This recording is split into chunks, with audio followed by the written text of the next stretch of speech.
Hello. This is to be a movie about flying, one of my very favorite subjects. In fact, there's nothing I'd rather talk about, especially during this 50th anniversary year of powered flight.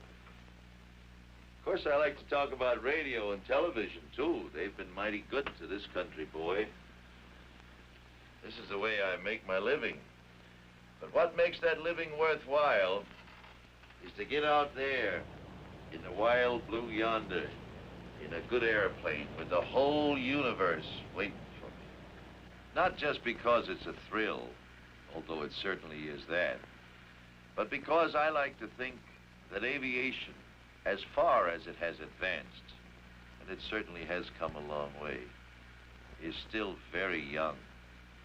Oh, we've come a long way since the days when my good friend, the ace of aces, Captain Eddie Rickenbacker, used to fly around in France in those Spads. The Dean of Aviation. Just think, he's been flying for nearly 40 years. Why, it's only 50 years since the Wright brothers. You know, they call me one of the old-timers in aviation, but I didn't begin to fly in earnest until 1929. Gosh, that's almost 25 years ago now, isn't it? But you know, I've done more flying in the last 3 years than I did in the first 22. Here, let me show you. I have been commissioned in the Naval Reserve since 1939, but because of an old injury to my legs, the Bureau of Medicine and Surgery wouldn't clear me for military airplane flying until 1950. So it was in 1950, in September, that I got my Navy wings at Pensacola, the happiest day of my life. Since that time, I have qualified as a carrier pilot, as a jet pilot, as a helicopter pilot, and here is the coveted Navy green ticket, the highest instrument rating given to Navy pilots. Of course, I'm very proud of all of these military certificates. But here's one here that makes me very, very, very happy. This is the certificate that Captain Eddie Rickenbacker gave me recently, making me an honorary captain in Eastern Airlines. As I was saying, planes have come a long way in the last 50 years. Here's one very much like the one that the Wright brothers used. Used to make 40 to 50 miles an hour. There's still one or two of these around, too. It's a funny-looking affair, but most of the basic principles we use today were developed in this plane. It didn't fly high, and it didn't fly far, but by golly, it flew. Looks kind of like an overgrown box kite, doesn't it? Well, you can take it from me, it feels like one, too, when you're up in it.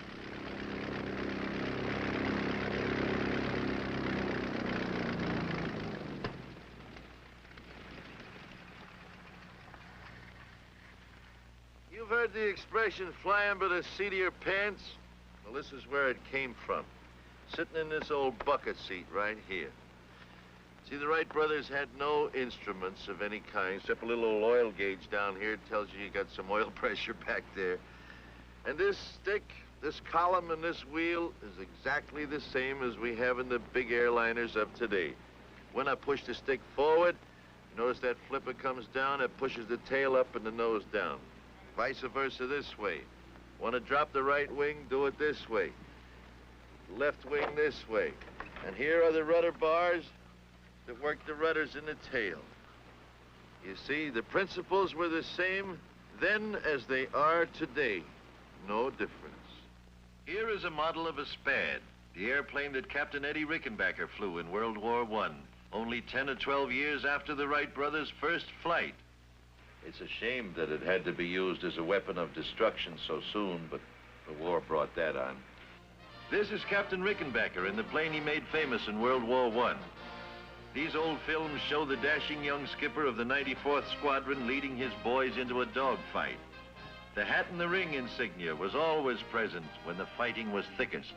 The wild blue yonder was really wild in those days, when there was just so much wood and canvas between you and the enemy, between you and the ground. Down in flames was the rule rather than the exception. They had no protection. They had no parachutes.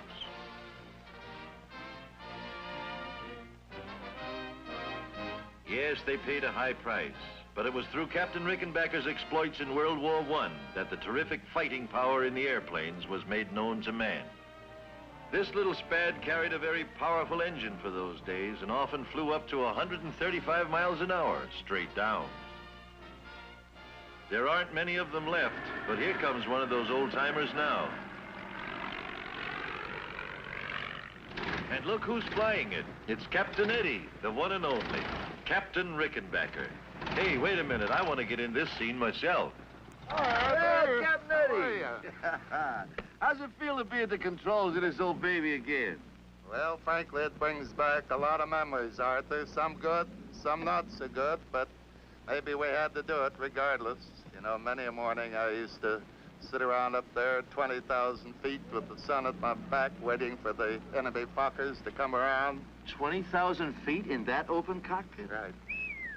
Nowadays, we got heated and pressurized cabins. Didn't you get cold? Oh, how? It sure was. In fact, we had to come down to thaw out, you know, it gets so cold up there. Yes, Arthur, it's a wonderful little ship, in spite of the fact that it's made up of wood and wires and struts and slack and tape, pulled together with all of these wonderful combination of gadgets. The fact of the matter is, the only metal in it, the engine and the machine guns. Yes, quite a change. And in 30 years, too. True, and on the other hand, when you take a look at the beautiful super constellation, all metal. One end to the other, aluminum, steel, brass, copper, in fact, every kind of metal known to science is involved in its structure. Just take a look at that super constellation, folks. 114 feet long, with a wingspan of 123 feet. 4 of the latest compounded engines of 3,250 horsepower each. Do you realize how much power that is? Why, each engine has more power than a locomotive. This plane can fly up to around 400 miles an hour, and we are going to take a ride in it. Let's hear what Captain Eddie is saying. Arthur, one of those wheels weighs almost as much as a Spad. By the way, here comes your crew. Oh, hello, Dick. Hi, Dickie boy. Hiya, Captain. How are you? Hello, you. Hello, Captain. Hi, you. Hello, Captain. Arthur, we're due out of here 2 o'clock. Just 1 hour from now. I'm ready. Well, as long as you fellas are going to do the flying, I might as well go on. Have a good trip. So long, guys. Thank you, So Captain. long. What a guy. Well, now we're going to take you on a regularly scheduled flight from New York to Miami. Only this time, you're coming up in the cockpit with us. And we're going to show you what goes on behind the scenes. Well, Hugh, how are we fixed? Okay, sir. I'll see you on board. Good. Now, folks, I want you to meet my co-captain for today's trip. This is Captain Dick Merrill. Over 25 years with Eastern Airlines. One of the grandest guys and one of the best pilots who ever lived. I'm sure you know of his exploits as well as I do. To name one, he was the first pilot to fly a commercial flight across the Atlantic and return. What do you say, Captain? I say, Captain, let's check in at crew scheduling and then go look at the weather. Aye, sir, we'll do it.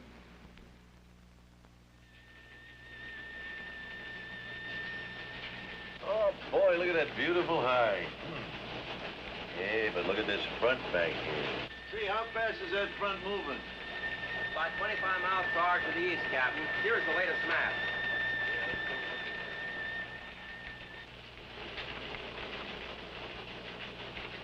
Good. Thanks, Henry. Dick, let's fly down to 22,000. Sounds like a good altitude to me, Arthur. I'll go in and make out the flight plan. Okay. In this room, they get weather reports every hour on the hour from weather stations scattered all over the United States and Canada. Here you are, sir. Hi, Dick.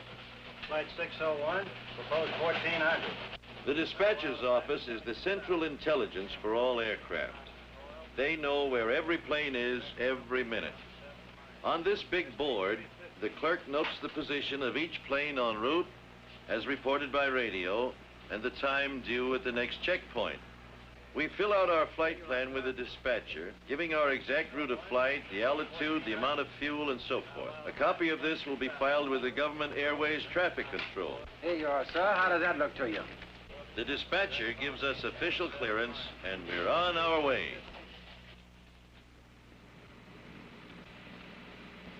Everything okay, Hugh? The ship is ready, sir. 88 passengers, Captain. Gross weight 112,000 pounds. Another full load, eh? Thanks, Al. That's what I like to see. Now, for you folks who've never been up on a flight deck before, this is it. The captain and the pilot have the flying controls at their fingertips at all times.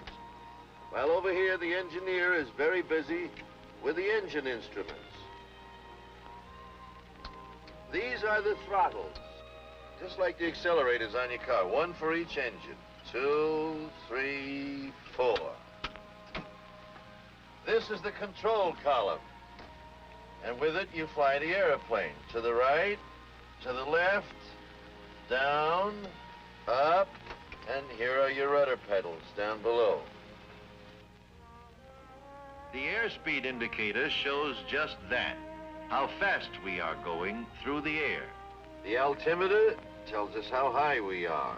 This vertical speed indicator tells us our rate of climb or descent. The automatic direction finder?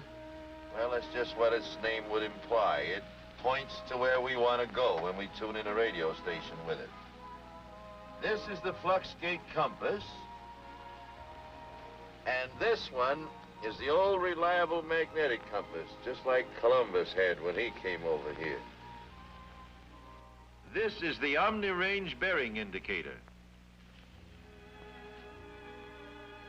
This is the localizer and glide path indicator, about which we'll talk a little bit more later.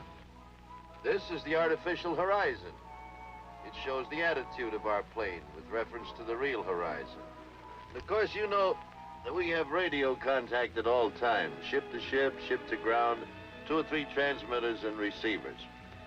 Now, this plane has already been very thoroughly checked by the maintenance department. And during the last hour, it was checked by our own flight engineer. But that's not enough. The pilot and the captain have 1, 2, 3 lists of checks to make before we start down the runway to take off. Okay, Dick, we'll do the before starting engines check, huh? Right. Oxygen mask. Immediately available. Brake selector. And so on through 39 separate Yes, items. yeah. Now, you passengers wonder why we sit and wait sometimes at the end of the runway. It is because the captain and the co-pilot and the crew are making these additional last-minute checks. Well, I guess we're ready to wind them up, Dick. Now switch over to intercom and talk to that gentleman outside there by the nose and get ready to start the engines.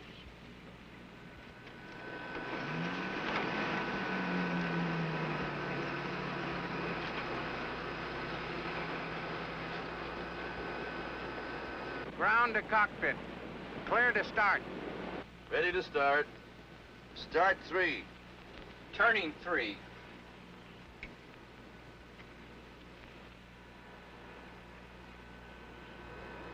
Contact 3.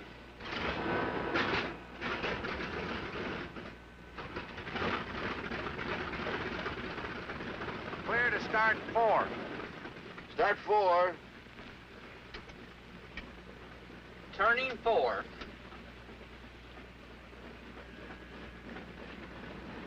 As soon as the second engine starts, the ground crew checks with the cockpit. Hydraulic pressure up.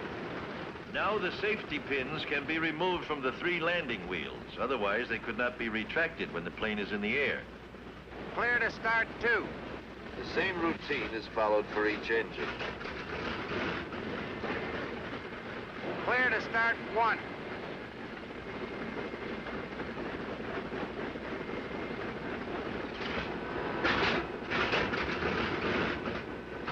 When the engines are all turning, the cockpit team goes through another checklist routine. Okay, Dick, let's do the before taxiing check. Flux gate. Cage. Hydraulic pressure. Okay. Gear pins.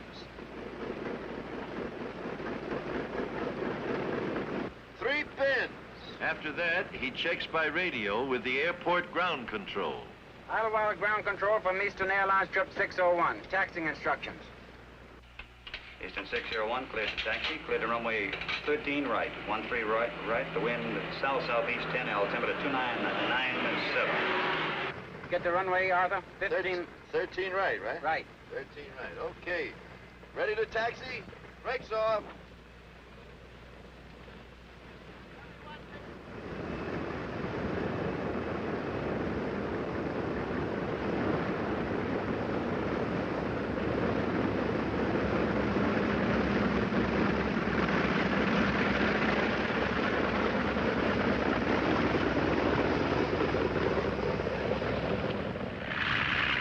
Ground control having given us permission, we taxi over to the warm-up block.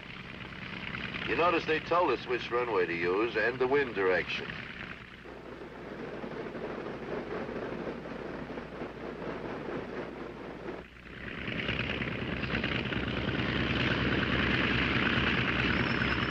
At the warm-up block, we go through the next, or before takeoff check. Trim tabs. Set. Flight instruments. Okay. Fitted heaters. Off. Mixtures. 11 items are checked this time. The last check before the plane leaves the ground. Ready to check mags. Number 1.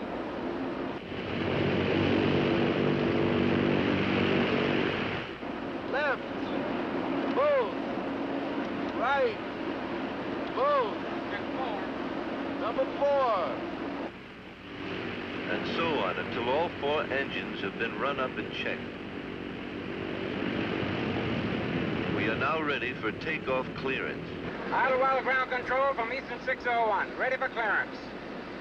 Roger, Eastern 601, cleared for takeoff.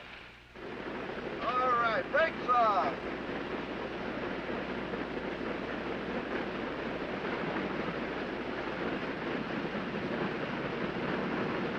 Clear for takeoff. Here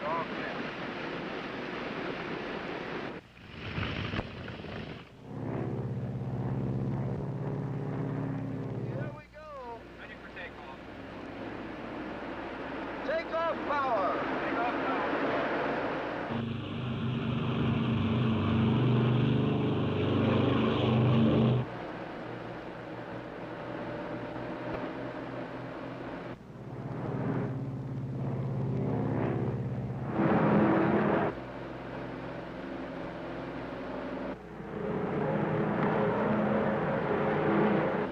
Gear up. Gear's coming up.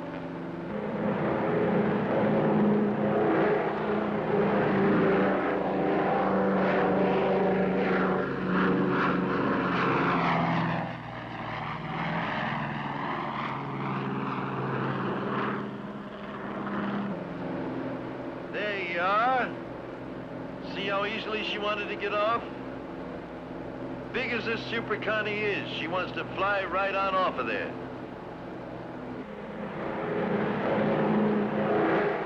Veto power. Veto power. It's maximum except for takeoff. Flaps up. Flaps coming up. Flaps are extensions of the wing area used to give more lift during the slower speeds of takeoffs and landings.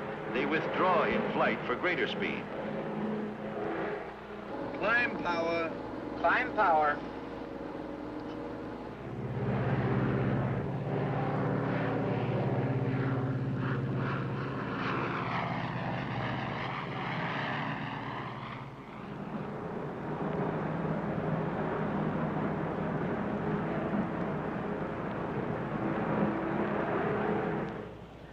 Care for magazine, sir?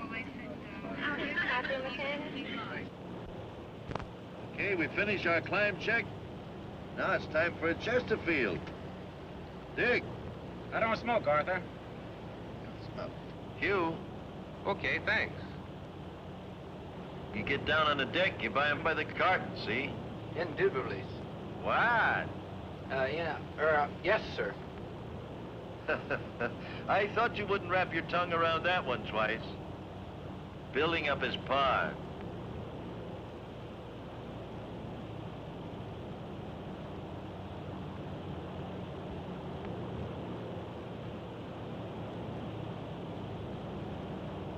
Oh boy, this is the life. Hey, there goes that northbound Silver Falcon.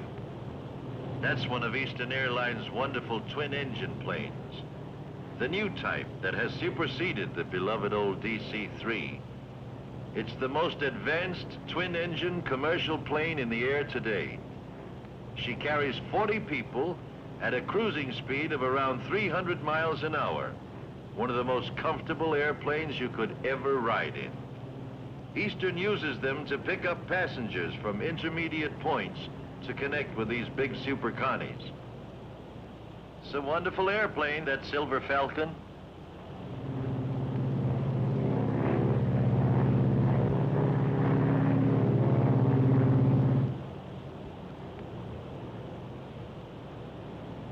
Smells like the girls are getting ready to serve dinner back there.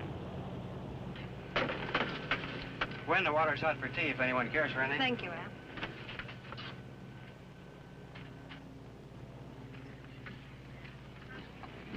Would you like some dinner, sir?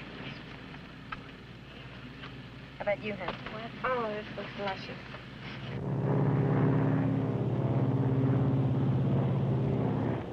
Okay, let's level off here. Cruise power. Cruise power. Now, people often ask me, I can figure out how you do this in good weather and over land, but how do you navigate when you're up over the clouds and over the ocean? Well, honestly, it's so simple, I hate to tell you. Well, for direction, we have the compass, the automatic direction finder, and the Omni range receiver. Let me show you how that works. Dick, take over for a minute, will you? Look, let me show you how it works. I can do all this through him who gives me strength. Rely on Christ's strength to do what feels beyond you. Welcome to the free Infredonia Show. Be sure you like and share with everybody. It's going to be lots of fun with interesting trivia questions on a variety of subjects. The way you play is, the question will be posted on screen with 4 possible answers. You'll have just enough time to choose the answer you think is correct and type in the correlating number in the comments section. Be sure to watch the timer at the top of the screen so you will get your answer in before the cutoff.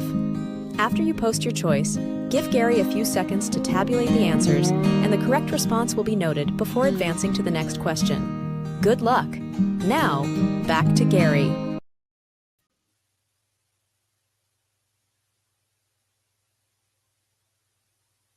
Party Popper, welcome to our global journey through the wonders of geography trivia. Get ready to explore countries, cities, landmarks, and natural marvels around Earth. From towering mountains to bustling capitals, how well do you know our world? This show features 20 questions with 4 answer options. Only one is correct. The faster you answer, the more points you score. Speed and smarts matter. To answer, comment the number or type the full correct answer below.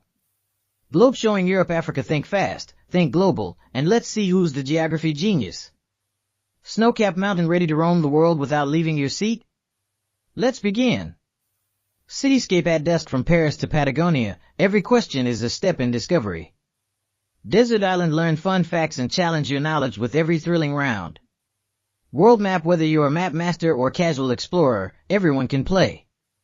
Loudspeaker, remember, 20 questions, 4 choices, fastest correct answer wins the points. Globe showing Europe, Africa, question 1, here we go. Which city is known as the City of Canals? 1. Venice. 2. Bruges. 3. Bangkok. 4. Amsterdam. Speedboat, picture gondolas, bridges, and flowing waterways. Cityscape at dusk, many cities have canals, choose wisely now. Speech balloon, drop the number or full answer. Venice has over 150 canals weaving through the historic cityscape.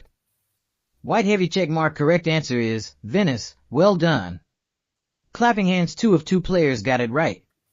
Party popper. Shout out to Sharon and Earl. Globe showing Asia Australia. Next up, question number 2. What is the capital city of New Zealand? 1. Wellington. 2. Hamilton. 3. Christchurch. 4. Auckland. New Zealand thinks sheep, rugby, and stunning landscapes. Brain capitals can be tricky. Choose carefully. Mobile phone with arrow locking your answer now, friends. New Zealand was first country to grant women the right to vote. White heavy check mark. Correct answer is Wellington. Great job. Clapping hands. 1 of 2 players got it. Party popper. Well done. Sharon Kittner nailed it. Water wave. Question 3 coming your way now. Where is the Great Barrier Reef located? 1. Thailand. 2. Philippines. 3. Indonesia. 4. Australia. Tropical fish think coral, color, and ocean magic. Globe showing Europe, Africa, a natural wonder seen from space. Mobile phone with arrow. Time to lock in your answer. The Great Barrier Reef is the world's largest coral reef system.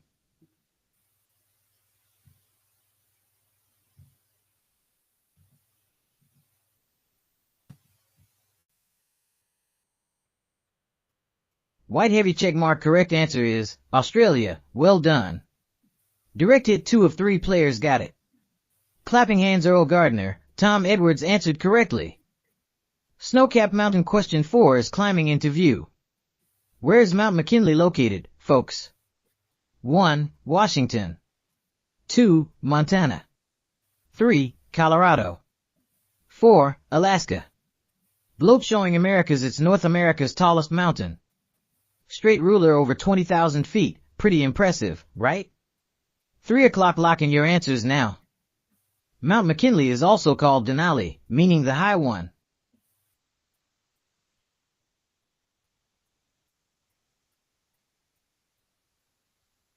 White heavy check mark. Correct answer is Alaska. Great job. Direct hit. 2 of 3 players got it. Clapping hands. Earl Gardner, Tom Edwards answered correctly.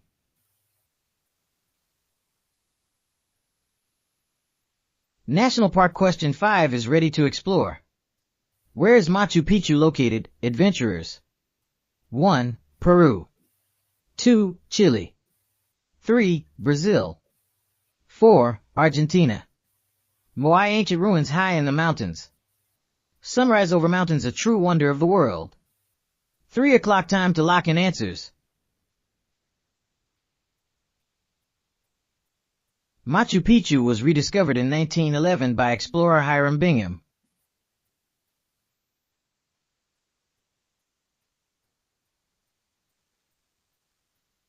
White heavy check mark. Correct answer is Peru. Well done. Party popper. All 3 players got it right.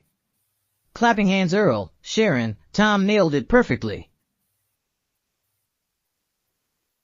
Classical building. Next up, question number 6. Which city has the historic Colosseum? 1. Rome. 2. Paris. 3. Madrid. 4. Athens. Globe showing Europe, Africa, a landmark known worldwide for gladiators. Crossed swords. Imagine the roar of ancient crowds. 3 o'clock. Locking your answers now. The Colosseum could hold over 50,000 cheering Roman spectators.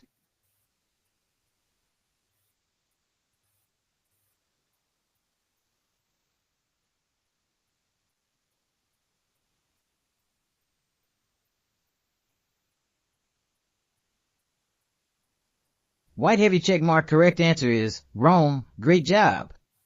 Direct hit. 2 out of 3 answered correctly. Clapping hands. Earl and Tom got it right.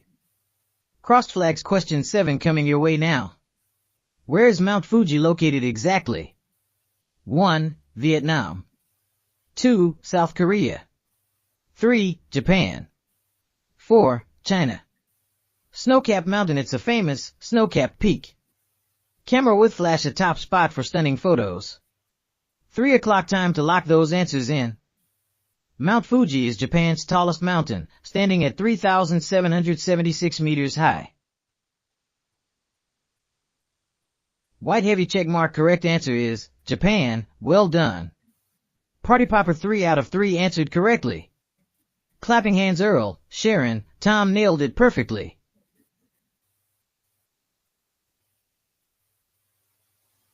Globe showing Europe Africa. Question 8 is here. Get ready. Which African country has ancient pyramids? 1. South Africa. 2. Morocco. 3. Kenya. 4. Egypt. Classical building. Think temples, tombs, and timeless wonders. Books history lovers, this one's for you. Mantelpiece clock locking your answers now, friends. Pyramids aren't only in Egypt, Sudan has over 200 of them.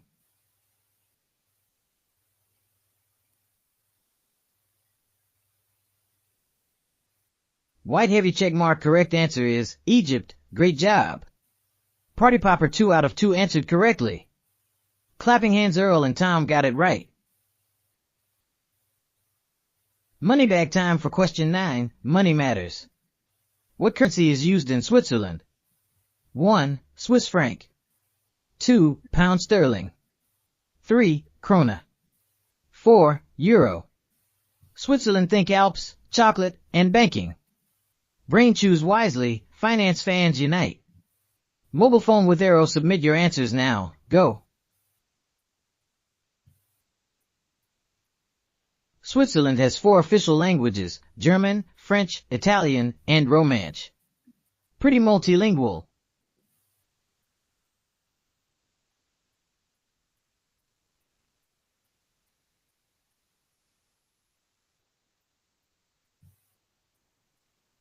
White heavy check mark. Correct answer is Swiss franc. Well done.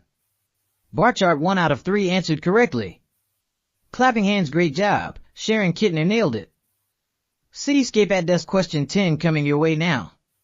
Which Asian city is known for Marina Bay Sands, Gardens by Bay? 1. Singapore. 2. Kuala Lumpur. 3. Hong Kong. 4. Bangkok. Hibiscus. Think futuristic skyline, waterfront wonders. Direct hit. Lock in answers. Time is ticking. Gardens by the Bay features giant super trees that light up at night. Spectacular sight.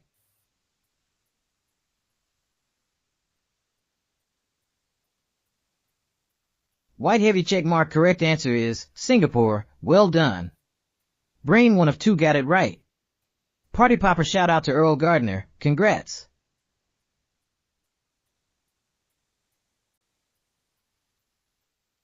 Maple leaf. Question 11. Here we go. Which country's flag features maple leaf? 1. USA. 2. UK. 3. Canada. 4. Australia. Globe showing Europe Africa. Think red, white, and nature pride. Direct hit. Tap your answer. Time is ticking. The maple leaf became a national symbol of Canada in 1965.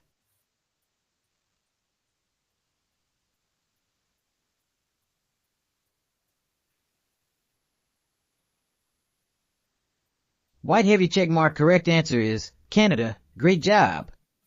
Party Popper 2 of 2 got it right.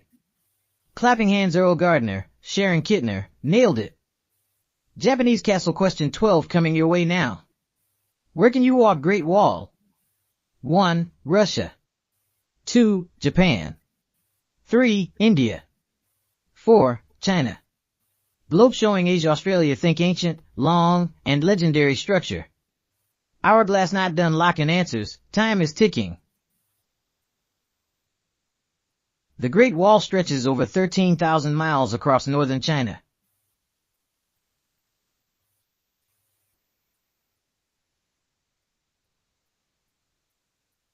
White heavy check mark. Correct answer is China. Well done. Party Popper 3 of 3 got it right. Clapping hands. Earl, Melinda, Sharon, great job team.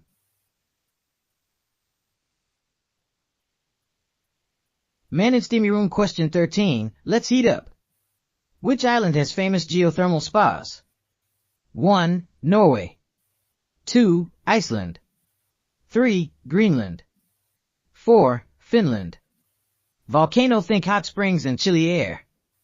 Woman, run and get those answers in now. The Blue Lagoon's water averages a steamy 100 degrees Fahrenheit year-round.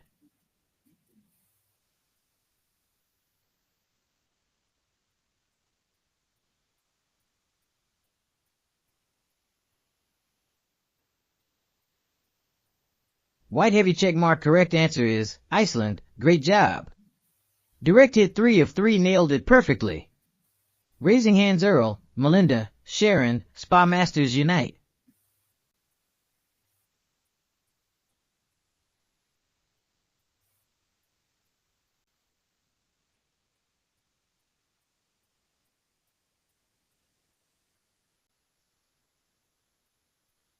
Castle question 14. Let's go exploring.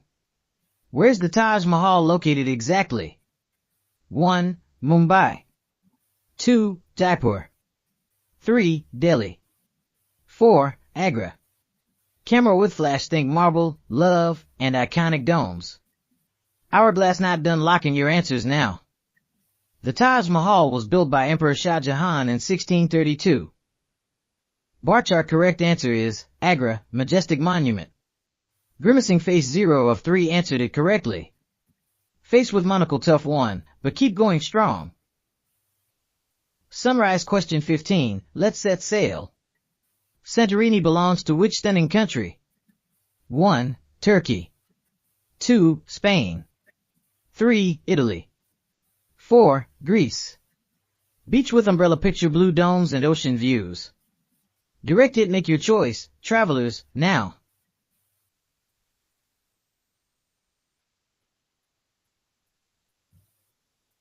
Santorini is famous for its white buildings and sunsets.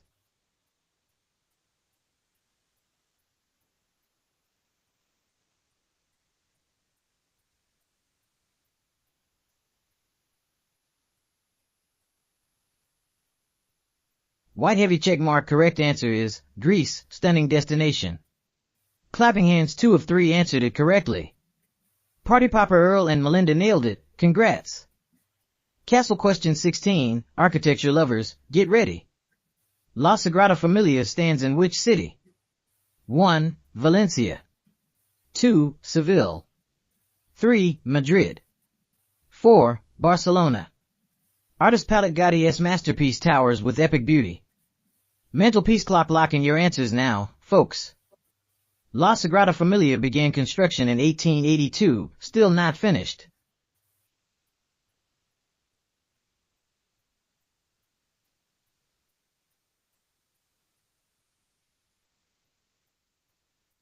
White heavy check mark. Correct answer is Barcelona, architectural gem. Party popper. 3 of 3 got it right. Raising hands. Earl, Sharon, Melinda, well done.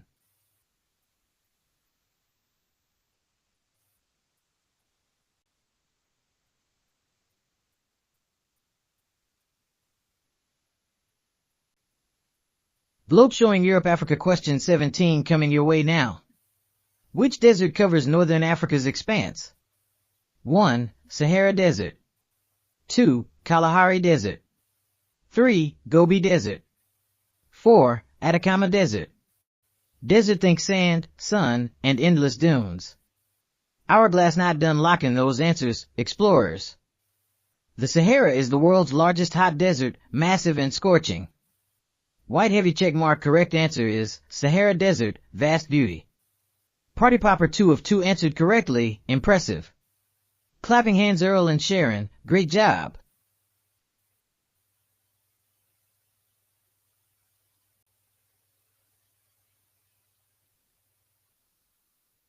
Mantelpiece clock question 18, let's chime right in. Big Ben is housed in where? 1. Tower of London. 2. Palace of Westminster. 3. London Eye. 4. Buckingham Palace. Bell, think clocks, towers, and tradition. Direct hit. Submit your answers, time's ticking. Big Ben actually refers to the bell, not the tower itself. Crossmark. Correct answer, Palace of Westminster, iconic landmark. Grimacing face 0 of 2 answered correctly, tough one. Books no correct answers this round, folks. World map question 19, let's explore ancient wonders. Chichen Itza is found in where? 1. Peru. 2. Mexico. 3. Guatemala. 4. Colombia. Classical building, think pyramids, history, and mystery. Direct hit lock in answers, time's running out. Chichen Itza was once a major Mayan city and ceremonial center. White heavy check mark, correct answer is Mexico, well done. Clapping hands, 2 of 3 answered correctly, impressive. Party popper Sharon and Melinda got it right. Globe showing Europe Africa final question, let's finish strong, friends. Table Mountain overlooks which South African city? 1. Pretoria. 2. Johannesburg. 3. Durban. 4. Cape Town. National Park, picture the view. What's your guess? 3 o'clock last chance, lock it in now.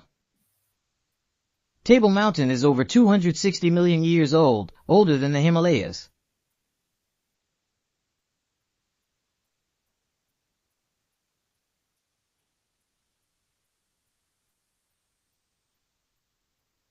White heavy check mark, correct answer is Cape Town, everyone. Bar chart 1 of 3 got it right. Party popper congrats, Melinda McKinnon Weens, great job.